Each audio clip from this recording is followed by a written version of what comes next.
আমার বাপ যেদিন মারা যায়, বাপের মৃতদেহ সামনে থুয়ে সগলিক আমি কষ্ণ। আমার বাপ যার কাছ থেকে টাকা ধার লিছে বা যাই যাই টাকা পায়, সগলি আমার কাছে জানাবেন, আমি সগলি ঋণ শোধ করে দেবো। এই কথা শোনার সাথে সাথে আমার বোন হাত ঝাঁকি দেখলো, ভাই তুই শোধ করবো কেঙ্গা করে? তুই তো আজ 5 বছর ধরে চাকরি নাই, বেকার থাকে এতগুলা টাকা তুই কেঙ্গা করে শোধ করবো? বোনকে আমি আস্তে আস্তে অভয় দিয়ে, কোনো চিন্তা করিস না বোন, বাপের সব ঋণ আমি শোধ করে দেবো, 1 টাকাও ব্যাংকে থমো না। পরের দিন সকালে ঘুমোর থেকে উঠতে না উঠতেই দরজা খুলে দেখি বারান্দার 4-5 জন লোক বসে আছে, পাওনাদার।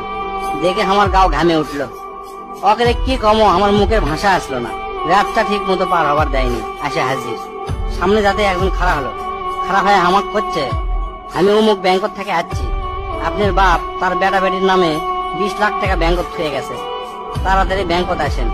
বাদ বাকি 4-5 জন যারা আছে তারা সকলি করছে আমাকে সমিতিতে আপনার বাপ 20 টাকা করে জমা করেছিল, আরেকজন করছে 50 টাকা করে জমা করেছিল, আরেকজন করছে 100 টাকা করে জমা করেছিল। এল্লা টাকা নেওয়ার জন্য আমাকে সমিতি অফিসে আসেন।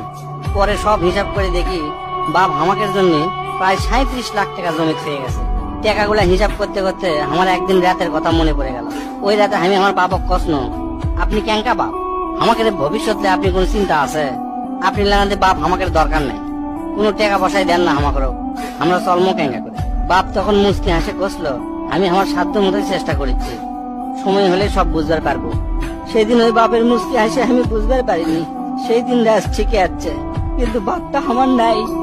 মাঝে মাঝে রাতের বেলা আকাশের দিকে তাকে কই, বাবা আজ পর্যন্ত তোমাকে বুঝতে পারলাম না, তোমার উপর খালি রাগই করে গেছি, কিন্তু তোমাকে জোরে ধরে কোনোদিন আই লাভ ইউ করতে পারলাম না। আজ বুঝিচ্ছি, কৃষক তুমি 1 শার্ট পরে 3 বছর পার করেছিলা, কৃষক তুমি 1 স্যান্ডেল 32 বার সেলাই করেছিলা, তোমার কাছে ক্ষমা চাওয়ার সময়টাও দিলা না। আমাকে তুমি মাফ করে দিও আব্বা, জীবনে তোমার সাথে অনেক বেয়াদবি করছি। তার কয়েকদিন পর খোঁজলে দেখি আমার বাপ কারো কাছে 1 টাকাও বাকি করেনি, 1 টাকাও ঋণ করেনি, বরঞ্চ অনেক মানুষক টাকা ধার দিছে, তারা এসে দিয়ে গেছে। তাই তোর হাত পাও ধরে কই, দোস্তরা তোকে বাপ অনেকেই বেঁচে আছে, বাপের সাথে কোনোদিন বেয়াদবি করবো না। বাপ যে কি ভালোবাসে এখন বুঝবো না, পরে বুঝবো দোস্তরা।